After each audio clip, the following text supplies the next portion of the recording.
Welcome to Unbreakable Spirit, Stories of Inspiring and Thriving, with Jennifer Seven, co-author of a book that is part of the Sisterhood Folios, a #1 international bestseller. This is a podcast about real women who've overcome tremendous obstacles and come out on the other side to thrive. Whether their hardships were financial, relational, or health, these women dug deep and found the light out of the dark, to rise from the ashes, to find the ability to forgive, to love, and to live an authentic, joyful life. Now, here is your host, Jennifer Seven. Welcome, Unbreakable Spirit listeners. I am very excited to be sharing episode number 29, and I have a very special guest today, Dr. Pamela Gerali. And let me tell you just a little bit about Pamela. She is a visionary and a pioneer in spiritual growth and transformation, and she shares life-changing experiences and insights with clarity and humor. She captivates readers and audiences with wisdom and practical guidance from the Blueprint for the Human Spirit, which she's going to share more about with us. It's her holistic model for conscious, compassionate living. She's an architect for the human spirit. Pamela is also a registered nurse with a master's degree in public health and a doctorate in holistic health sciences. She's uniquely qualified to present teachings from the Blueprint since it evolved in harmony with her own personal transformation. She utilizes her creativity and amazing gifts to encourage others to live authentically and purposefully in alignment with her inner truth. Her transforming experiences and training background in nursing allow her to speak from the heart with authority, and she's the author of The Dance of Ego and Essence, Confessions of a Divine Diva. Welcome, Pamela. Thank you. It is so wonderful to be with you, Jennifer, and to share what I've learned on my journey. Can be so transforming. So I'm just really happy to be here. Thank you. Well, I am very excited to have you here, and I know our listeners are going to enjoy so much hearing what you have to say. So I am going to just turn this over to you and let you start with your story. Okay, yes. Well, I'd first like to share a little bit about how the Blueprint for the Human Spirit came to me. And it began, of course, in my youth when I was raised in a very conservative home in a very fundamental church. So I was raised with what I call the unholy trinity of guilt, shame, and fear. Oh boy. And in order to let that go, I just walked away, went to college, became a nurse, had an amazing career in nursing and public health, and had a lot of opportunities in advancing leadership roles. I was one of the nurse coordinators for the Comprehensive Cancer Center in Philadelphia.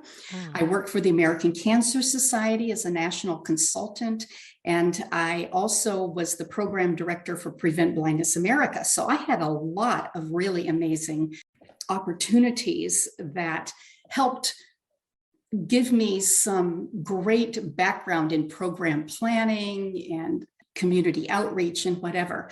But there was always something missing. And at one point, I had the opportunity to go to the Center for Creative Leadership in Greensboro, North Carolina. Have you ever heard of that or been there? I have not. It was an amazing opportunity. I did an intensive leadership program, and it was the first time I ever did visioning and journaling and worked with change partners and all of that. When I went back to work, to my job, I realized that it was no longer compatible with my new vision. So I walked away from my amazing career. Oh, wow. And that's pretty huge. That is huge. And of course, that was very traumatic at one point because I identified with my position and my work. It was so rewarding.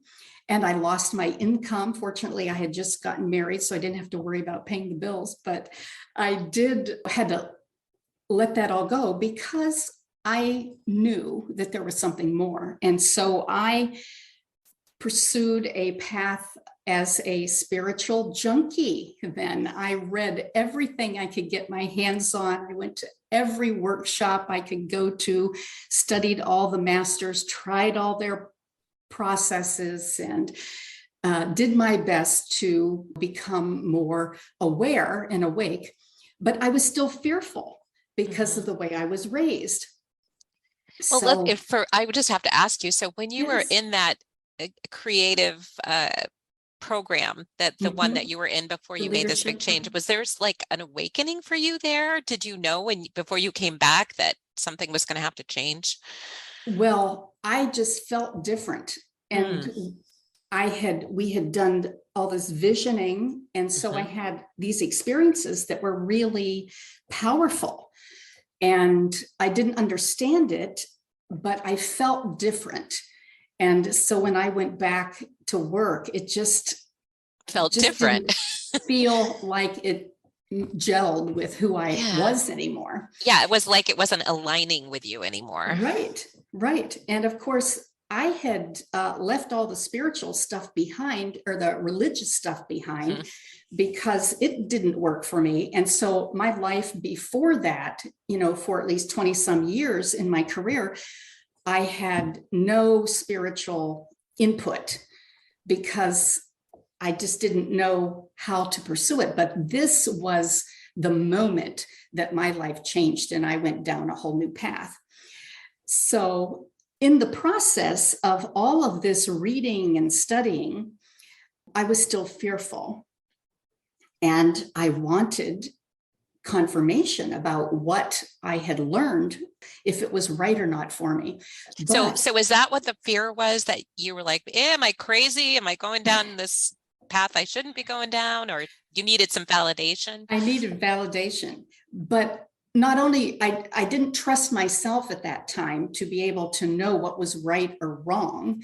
And Mhm. I was afraid that someone would lead me down the wrong path, because Yeah. I had been beat up with religion. And I didn't even at that point understand the difference between religion and spirituality. Spirituality. Yeah. So, but I had become such a committed student that I think the universe responded, and I was awakened in the middle of the night, well, 3:30 in the morning, and information started flowing in.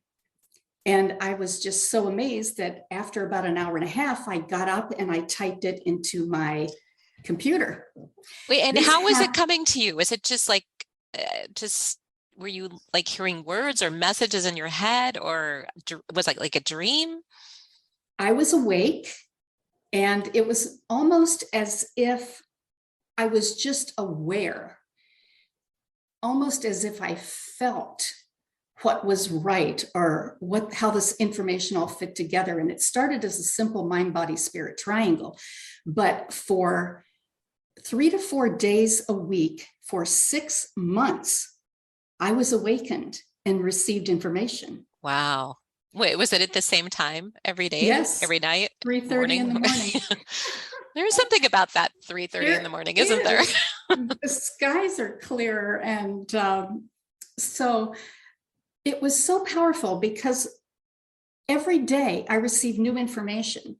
And it's almost as if my life provided opportunities for me to learn more about those concepts and ideas that came to me. And I know that I read in different books some of it, but it just didn't all fit together. There was like a morsel from everything that I read or every person I studied. And so after this amount of time, this blueprint for the human spirit that I call it now, it just started growing and growing. And it included not just concepts and words, but it was in like a chart form, which is very powerful because it kind of appeals to our left brain and makes sense, and it's rational and logical, but it also has so many positive concepts and ideas that all fit together in this beautiful way, so that as the chart emerged, along with sacred geometry, it started with the triangle and then it kind of kept growing to the point where I didn't understand it, but it was just so perfect and so beautiful. So I spent some time, I got my PhD in holistic health sciences to help me understand exactly what I was learning about. And so that was a very good thing to do. But then here I had this big, beautiful model for conscious, compassionate living. And I felt that this is why I'm here. But I didn't know how to share it because there was so much at that point that how do you convey all this information? So I asked for guidance and was given some interesting ways to share it, including a book that I wrote earlier, and I'm redoing and expanding on, called Higher T, The Essence of Joy. And I use TEA, T words and T concepts and T stories because I love T. Oh, that sounds great. Like responsibility and creativity and spirituality. I mean, there were all these T words, and everything T just kept coming to me. And I that's created great. a women's group at the church that I attended, a Higher Tea Circle, and we got together for tea and shared interesting things. So there was a lot of tea involved, but so all of that led to me being able to share the blueprint for the human spirit, which I do in writings and in my books and in presentations. But I also realized that I was intuitive. And I had no idea what that was like because I was very left-brained. I was very rational, logical, and cynical about things. And so I would feel things mostly. I'd hear things and see ideas and images and things, but I mostly felt things. I received a lot of information through my body. And then I learned that I could help others by being with them either on the phone or in person, or now, of course, with Zoom, and kind of sensing what was going on. And I spoke in first person, which was interesting because the things I received was a reflection of the other person, but I became like a mirror, like their higher self, telling them what they needed to know and focus on to promote healing and wellness and wholeness. And so that was a very powerful gift that I received as well. Yeah. Well, can you give us an example of how you would have given someone some information? I'm just curious. Yes. Well, like I said, I receive information through my body. So I go into motion and I almost act out the issues that I sense. And when working with people, it's very different. And some of them were so powerful, these messages that I receive and the ideas that come through. But for instance, I worked with a gentleman who, I didn't know this at the time, but he had been abused by his stepfather. And he was having trouble in his business, and he was so reserved. And I sensed that he had something that looked like a black mass in him, almost like a cancer, but it was an energetic thing. Okay. And it was rage and anger that he had pushed deep inside, and it was keeping him from fully engaging with others and being successful in his business. And we did what was almost like psychic surgery or something, opened him up, and I was pulling out this black mass, and he's pushing, and we're transforming it with love and light, and infusing almost like love chemo. And it was just very powerful. He sent me a card afterwards and said that he had never been able to name his demons, but that this had transformed him to the point where he felt he could truly engage and be with others and let go of that anger and fear and rage that he had and move forward with his life. So, that's the kind of thing that can happen. Yeah. And this was in one session with him that you were able to? Wow. And something like that could turn into a health issue, I'm sure, if he absolutely didn't address it. Exactly, because all of our physical issues start deep inside, and I believe they start primarily even with spiritual issues. Fear based on the fact that we feel we are separate from others and from God shows up in so many different ways. And so that is almost like the basis. So my work, sometimes we do physical things, but for the most part, I get to the root of the issues with in the spiritual realm, in the psycho-spiritual realm, the emotional realm. And then when those are cleared, certainly we're free to experience greater health and wellness and wholeness. Mm-hmm.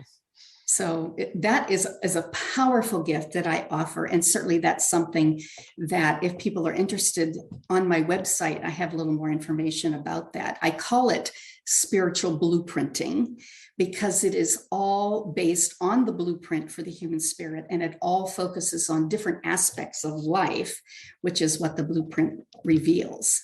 Okay, that's fascinating. It is a very powerful gift and something that I am so blessed to share, because since we are one, my healing is your healing, is the healing of the world. Yeah, that gave me goosebumps. Yes, yes, of course. So the blueprint is why I'm here, to put all the pieces together to help everybody make sense of it, and to, because life is so complex. Yes, it is. And especially when we go through challenges. And I had a challenge. I had viral thyroiditis, and I had never heard of that. But I haven't either. Yeah.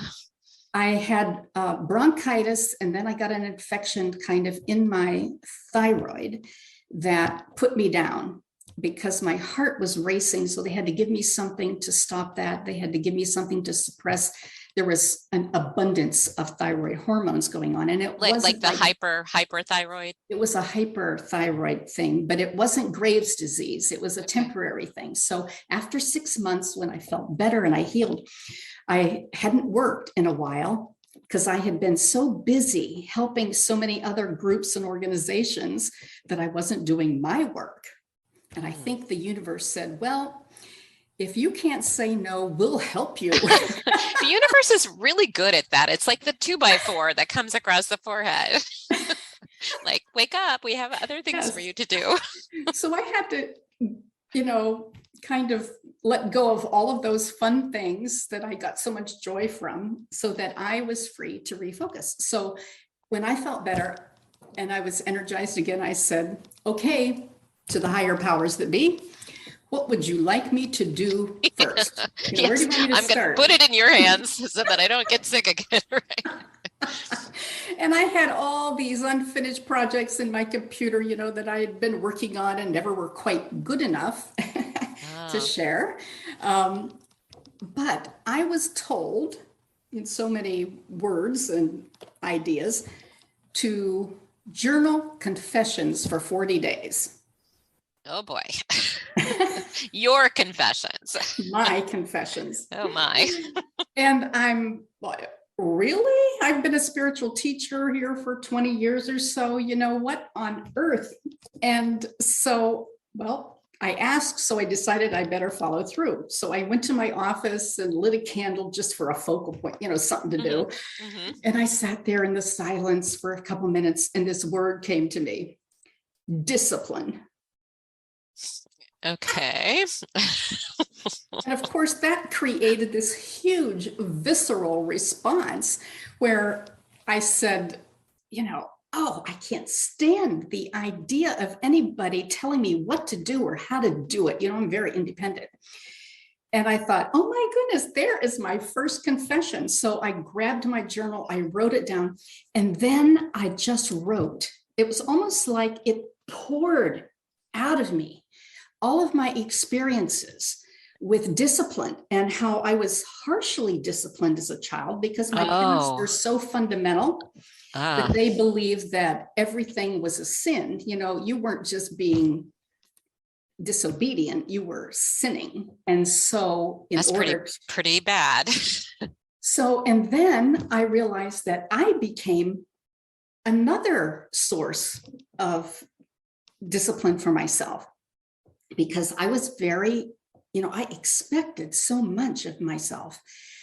But in the process of writing, I realized that discipline becomes self-discipline when we internalize it, and we can then say no to one thing so we can say yes to something better. And then we can pursue our heart's desires. So discipline can become direction. Oh, yeah. And then we can live in harmony with our truth and with what we know is best for us. So that was day one. And I thought, wow. Did that one word set you off on this whole thought process and going back to childhood and then relating it to your current life? And I'm immediately thinking, okay, discipline, you're not disciplined enough. That's what I would think. So you need to be more disciplined, that's what popped into my head. But wow, so much more to it. There was so much more.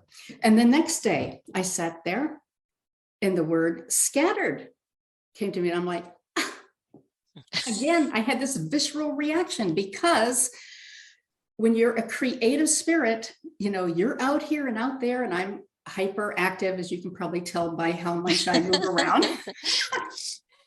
And so I thought, wow. So I started writing about how I had so much difficulty in focusing and staying with something to the point where it actually was finished. And that, of course, led to all these unfinished projects in my...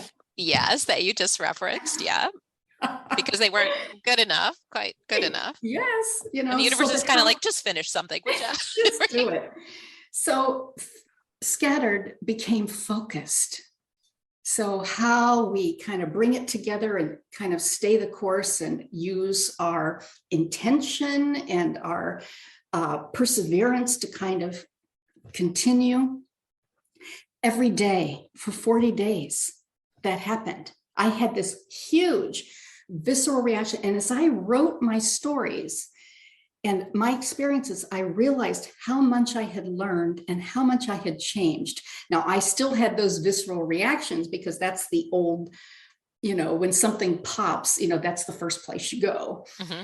But it was such a powerful experience. By day 20, I was flying. I was so euphoric because I had written, and it was almost as if the writing and the journaling kind of freed me, released it all, and made sense of it and brought it all together into this perfect shift of how we go from a negative into a positive every day. And so I just kept writing and writing, and in the process, after a day or two, I started sharing my journal entries with some friends, because I would write it hand longwise, and then I would dictate it and transform it into typed. Okay, almost format. like a blog kind of. Yes. So I'd share it, and my friends were like, "Oh my gosh, when you wrote what you said, when you were so radically honest, you gave me permission to do the same thing." Mm-hmm. And your stories were so relevant and helped me kind of make sense of certain things that I experienced, so everybody that heard about this said, "You have got to share this." And I'm like, really? You want me to air my dirty spiritual laundry with the world? Yeah. I mean, I wrote things I had never told a soul. Wow. Because it's almost as if you have to get to this point where you are so transparent and so honest that, it doesn't matter. You're just clearing your soul. It was a deep soul cleanse. It was so perfect and so beautiful. And then they said, well, we want to do this too. So I created a companion journal called Embrace Your Divine Inner Diva. And it's a holistic process, because the blueprint is holistic. It affects our bodies, minds, heart, kind of our gut instinct and our soul. And so everything that I do is pretty much holistic as well. So the journal is a holistic process. So is the journal, are you using in the journal the words that you were given? Is that the prompt, like discipline or scattered or Yes. focus? So Yes. they're following along with what Yes, you did. They can read my chapter and then do their own and write their own confession, so to speak, and their own affirmations and intentions, because it does give them a process. And I believe that all of the things that I addressed are universal issues. Okay. Things that, for the most part, we all face in one way or another, maybe not as severely or as intensely, but you can do the journal without the book. But I think it helps to read my experiences, because then you are given permission to be so honest yourself, and it will truly clear your soul and give you an opportunity to fly, because I truly was flying after having gone through this process. Yeah, like a detox or this cleanse that you've been through. It was so powerful. So I have to ask one question, because you said 40 days. So can you speak 40? to that? Why 40? Yes. Why 40? Because when I was first told to get up and do confessions, there wasn't a number. So I says, okay, well, I think I can do this for 21 days. I haven't worked in a while, but I think I could do this for 21 days, because though you hear that it takes 21 days to create a new habit. So to speak. And it was like, no. And so I said, okay, 30 a month. I'll try a month. No. Oh, no. 40. And I'm like, why 40? So I did some research. And if you think about the Bible saying, it's a pretty spiritual 40-day flood, the 40 days in Gethsemane, 40 years in the wilderness, there's all kinds of stories about 40, and 40 represents rebirth. Oh, wow. And of course, 40-week gestation. Oh gosh. Yeah. Hadn't thought of that. Yes.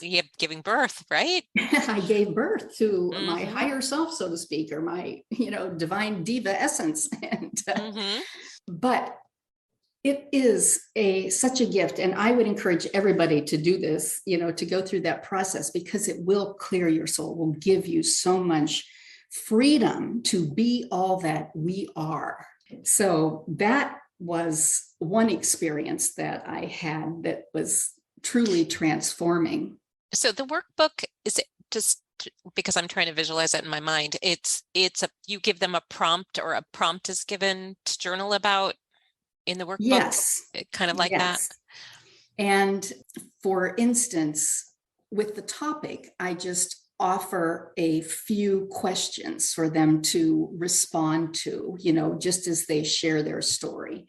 And then there is a way for them to, and then there's a meditation too, that came to me at the same day. And since then, I have worked with a gifted musician in Naples, Stu Shelton, who is a jazz musician and a new age musician. And as I read the meditations, he played organically, played music. Oh. And so those meditations are also available, and you can get them 10 at a time or the whole thing, but they're beautiful and so affirming. And so there's that spiritual component. So is the ideal that they do the workbook, or anyone would do the workbook and listen to the meditation each day, to your or journaling and listen? Week. Okay, so you don't have to be 40 days. I mean, that was hard to do, to do it, because we ended up traveling during that time, but I still was committed to it. So, but it could be one a week, or they could do maybe one through Monday through Friday or whatever, or do it with a group would be ideal, because then, if you have a group of spiritual sisters or kindred spirits that you study with, it would be a very powerful experience. Yeah. I always like the group energy. Yes. Yeah. Yes, because then you can share and be uplifted and whatever. So that is something that I have done. And then I also did a series of classes that are available online, 6 classes about joyfully dance like a divine diva. And they address specific issues that we have all faced, in particular during this recent time with COVID and the financial decline, the economy and all the political chaos. Yeah, it's been all the crazy. violence in the world. It has been so challenging for us. And as we age, there are certain things that we have to deal with, and we have challenges with caregiving and loss maybe of physical abilities, with that process, or with accidents or whatever. So I have found that the blueprint offers so much guidance on how we can actually manage chaos in a better way and respond in better ways, so that we still can create a positive life and future for ourselves. So there is so much to offer. We were talking about how chaos affects us. There, I just had my little bit of chaos. Yes, the world has been so highly compressed. It's just, yeah. It is really challenging. And so the blueprint, like I mentioned, has so much guidance for how we can handle chaos and how we can respond in different ways.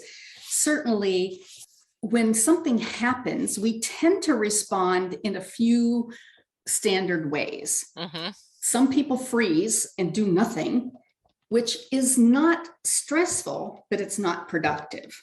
Some people fume and fret and stew and complain and worry and all of that, which is very stressful, but it is not productive either. Right. And then some people confront and fight. And we've seen that, haven't we? We see a lot of that, in fact, that's why I don't watch the news much anymore. But so there's all this confrontation, which sometimes is productive, but it's very stressful. And then we can go with the flow. We can focus on something that's positive. We can adapt and allow and just do what works best for us. So that is much more productive for us, and it is also less stress. And the key, of course, is that we want to have less stress in our life. In fact, stress has so many impacts on our lives that it's very, very, very negative. So it suppresses the immune system. It creates digestive issues and reproductive issues. It increases the incidence of heart attacks and strokes. It speeds up the aging process. None of us want that. No, we don't. Especially as I'm facing a big birthday here. Oh, A very big birthday. Oh boy.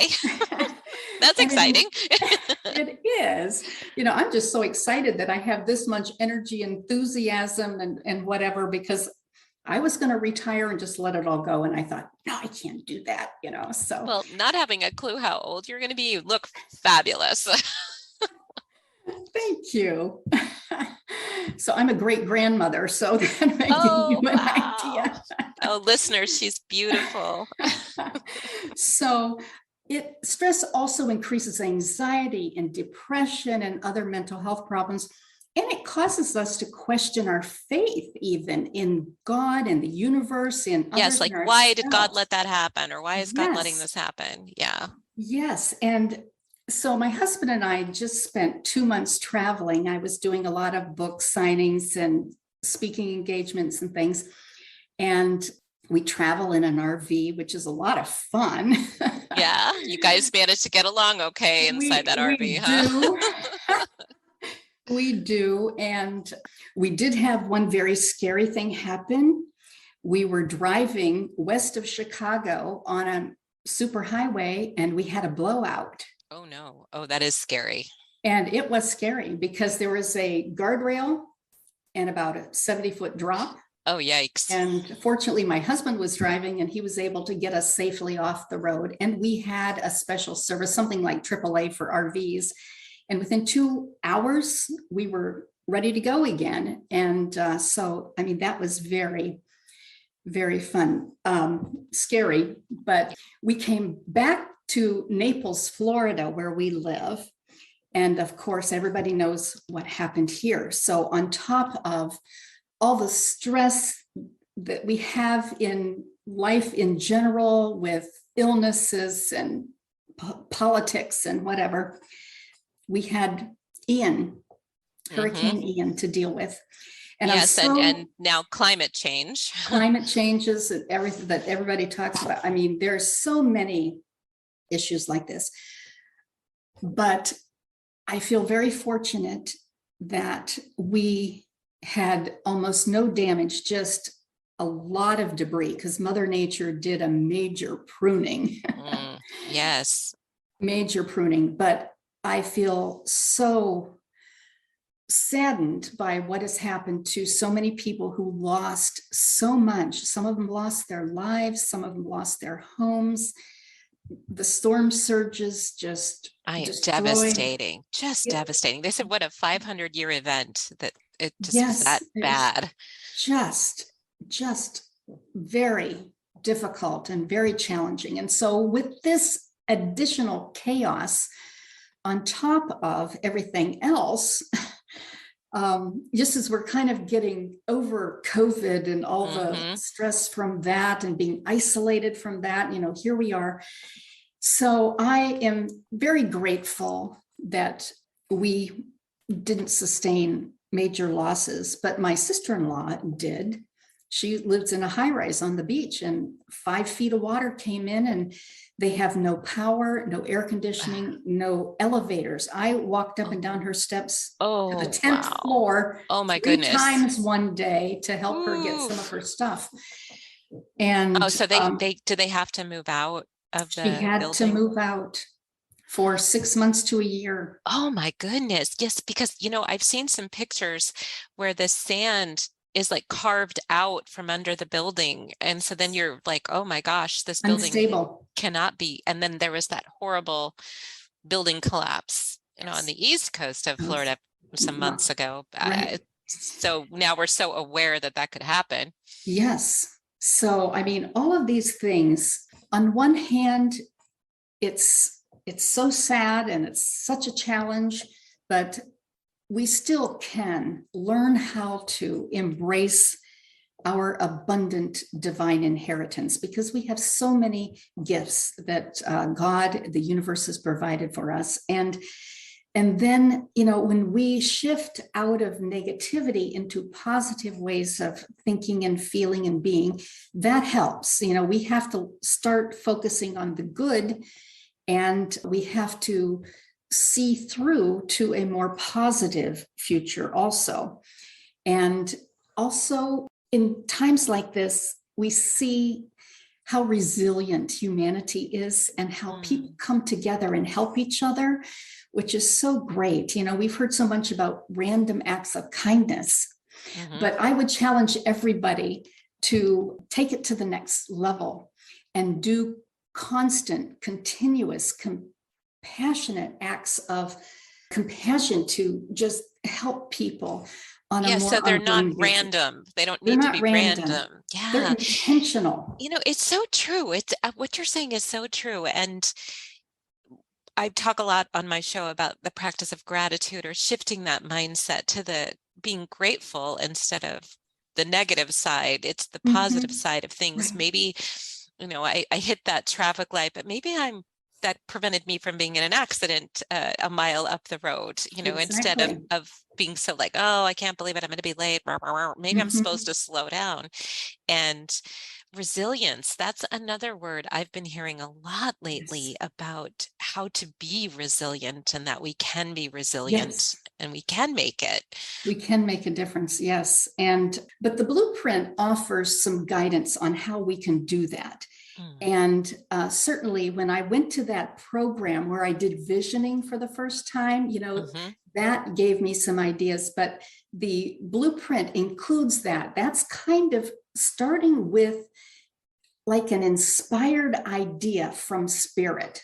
That's kind of a soul activity to vision and to go into this place where we can actually see and experience what we want in our lives and how that can occur. And of course, there are times when we're told, well, you have this great vision, and instead of telling the universe how to do it, to allow it to happen. But I think we are given gifts of planning and of, kind of organizing thoughts and minds. But so when we have a vision, it needs to be ignited by a commitment, by using our will and the power of our power center, the gut, so to speak, so that we can take the initiative and keep going and persevere. And we also need to become aware of what the possibilities are. We have to do an assessment. We have to feel what the options are and how they might be of benefit to us. And then use our minds to plan and a process and to take steps one at a time toward our goal and put it all into action. So this is like a holistic process where we can create positive change by starting with a vision and bringing it into reality. And I think one of the things you just said that's so important is you have to feel it. Yes, you really have to feel it. It's not enough just to write it down. Right. And this isn't like manifesting a parking spot or something. Yeah. People talk a lot about manifesting, and certainly I read The Secret when it was that was out, so big everybody, for a while, and we're all like, why isn't it working for me? Yes. Well, in part it's because we need to ask for this or something better. And we also need to just allow it to emerge and, to take those steps as they come up. But because it's a little bit of a letting go, right? Yes, exactly. It's like turning it over to spirit or the universe or whatever you want to call it. Yes, surrendering. Right. That's another great word. I've and had allowing. to deal with that word a lot. Allowing. I love that. The art of allowing. Oh, I like that too. Yes. So, but again, the first thing I think we should do is to manage all this chaos and changes that are maybe not anticipated, is to create health and wellness. And focus on ourselves. And that's the other thing that I learned from the blueprint. We are our first responsibility. And if we don't nurture ourselves, so to speak, and do what's best for us, then we can't serve others. We can't live purposefully. We can't make a difference. We can't leave a legacy of love. So some people say, yes, when we are on an airplane, the airline attendants tell us to put your oxygen mask on first. Yep. Well, I have a different approach or different thought. The heart first pumps oxygenated blood to itself before the rest of the body. And that is how it sustains itself and how the rest of us continues to thrive. So if we follow heart wisdom, then we will take care of ourselves first. And for those of us who are caregivers, that's not always easy to do. My 91-year-old mother lives with us 6 months of the year. The season down here in Florida is from like November through May. And so she comes here, and then when it gets hot, she goes to Pennsylvania and stays with my older sister. So we have to balance how much we can do for her and how much we can give. I mean, most of us have raised children. We have maybe spouses or family members who need help. Another family member recently fell off a horse, broke her back. Oh, wow. And had to have a fusion. And so, there are things like that, unexpected, that happen, and we have to balance how we serve others and what we give. And if we don't take care of ourselves first, then there's nothing there to give to anybody else. So it's like back to the teacup thing, it's like your teacup, you have to keep it full so that what runs over is how we serve others, so that we are always nourished. But it includes, nurturing and strengthening the body, and eating the right things, and exercising, and avoiding toxins, and making sure that you wear safety equipment or whatever, and seatbelts and things like that. Yeah, getting enough sleep. Sleep is so important. Balancing rest with exercise and things. Yes, absolutely. And for those of us who went through menopause and discovered that all of a sudden we have sleep issues, not fun. I know. But we learn how to adapt and whatever. But then we also need to manage our health care and be very aware so that we choose approaches that are best for us, and that we maintain health and wellness, and start with at least the least invasive approaches before we go to some of the more important ones. And that is, even though I'm a nurse, that may not be compatible with what most healthcare systems are promoting at this time. I know. I'm one who I just always hate to have to take prescriptions medicine, so if I can do it naturally, and if you need it, you need it. And I'm not saying don't do it, but I always is there another way to do this without having to get on medication? Because a lot of medicines are just a Band-Aid. They're not really curing the problem. Exactly. And so they're minimizing the side effects, but they're not getting to the root cause. And so that's something that we need to deal with. We need to expand and stimulate the mind with interesting information and ideas and new knowledge, get involved with things that are uplifting, and interact with people who kind of stimulate our minds and keep us challenged. And we have to open the heart and heal relationships and learn how to communicate more effectively, heal old wounds. And certainly the Dance of Ego and Essence book and journal was a way to help do that. And then we have to listen to our gut instincts. Most of us carry on this internal conversation.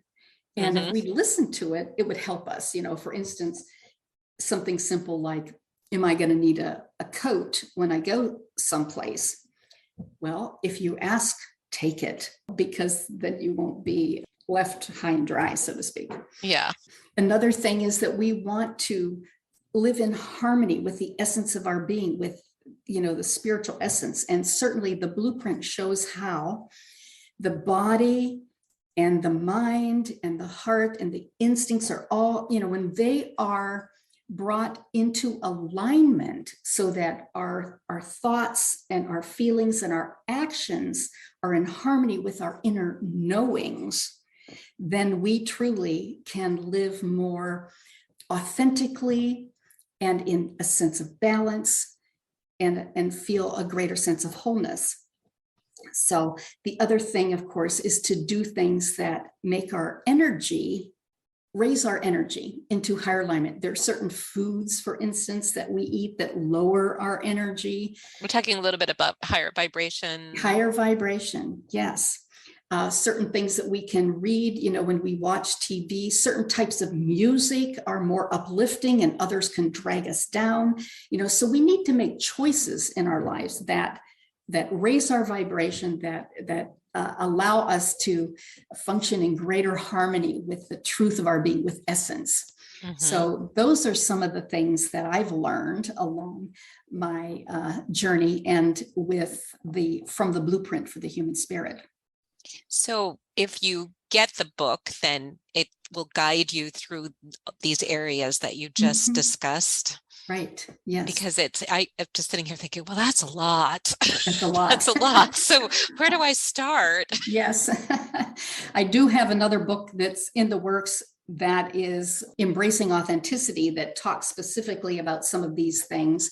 And there will be a workbook with that too. So I'm working on that. It's drafted and in the process, but there's so many things. If we can learn how to communicate more effectively and use humor to diffuse some of the challenges that we face. I'll never forget one day, my family went to a funeral. It was an extended family member, and we had gone to get dinner. It was in the winter, and it was icy and cold. And when we were returning, my husband turned the wrong way, and we ended up driving down this road, and he was upset, and he's kind of like, mumbling, and everybody's like, oh, where am I? And I'm going the wrong way, and I'm lost. Yes. And so the moon was shining and glistening on these beautiful big pine trees. It was so beautiful. And I was looking out the window, and I was so enthralled. I wasn't paying attention to him. You were finding your own. I'm like in my own little world here. And I'm like, oh, look at the pretty trees. Well, our girls in the back seat just howled because they thought I did it on purpose to diffuse the situation. So now we have this thing in our family. If somebody's ragging about something, it's like, look at the pretty trees. Get out of your space. Yes. I love so that. So we have to use humor, to help diffuse situations like that. That's just another little tip. Yeah. Wow. I mean, this is a lot of fantastic information, and I love it. I just love it. Pamela, if somebody wants to work with you or communicate with you or get in touch with you, what's the best way for them to do that? Well, the best way would be through my website, Dr. Pamela Gerali, GERALI.com. I have a presence on Facebook, but I am not real keen on social media. It's a beast. It's a beast. But my website has a lot of information. And the very first thing on the home page, if you scroll down a little bit, there is a link to download a free ebook about the blueprint for the human spirit. And it is called A Blueprint for Conscious Compassionate Living. And so there's some basic information, a little bit more about how the blueprint evolved and what it includes and how it can change how you approach life and make sense of things.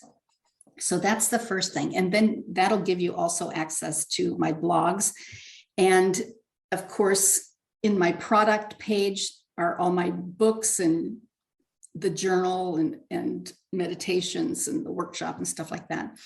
And then on my offerings page is some more information about the blueprint. There's a chart that you can actually print. It's a free chart that gives the basics about the blueprint. And also there's a page about spiritual blueprinting, my healing work. And how I was going to ask you, do you still do that one-on-one work? And so on that blueprint, spiritual blueprinting page, there's a link where you can sign up to do a healing. There is an exchange, a fee for service, so to speak. And so there are opportunities for people to engage in this powerful healing process that is so transforming. Yes. And that can be healing on not just physical, but emotional, spiritual.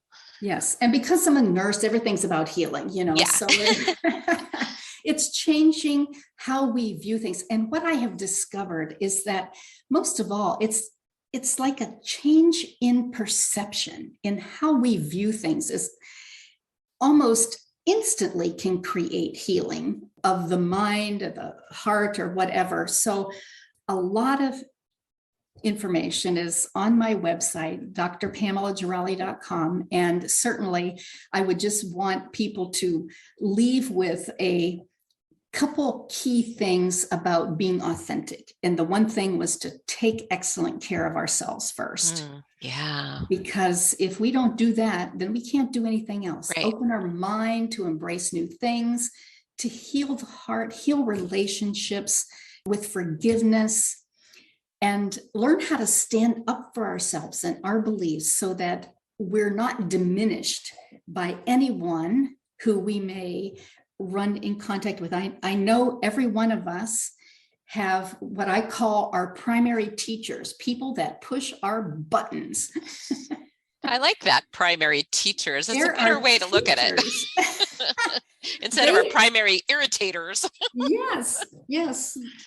They teach us so much if we would just open our hearts and learn from them. In fact, sometimes I think what we need to do is look in the mirror, because the things that bug us the most are probably little things that we need to heal within ourselves. And then, of course, align our thoughts and our feelings and our actions in harmony with what we know and with the truth of our being, to create a sense of balance and to be authentic. Then we truly can serve others with compassion and leave a legacy of love. Gosh, thank you so much. This has just been an amazing and very enlightening conversation. I'm so glad that you were on this show with me. Yes, my pleasure. Thank you so much for the invite. Yes. Well, you are very welcome. And I strongly encourage everyone to check out Pamela's website and get this book and get started on how you can change your life. And I think, is it the only place you can get the book on your website, or is it anywhere else like Amazon or anything like that? Yes, you can get it on Amazon and Barnes and Noble, both the book and the journal. Okay. And so, yes.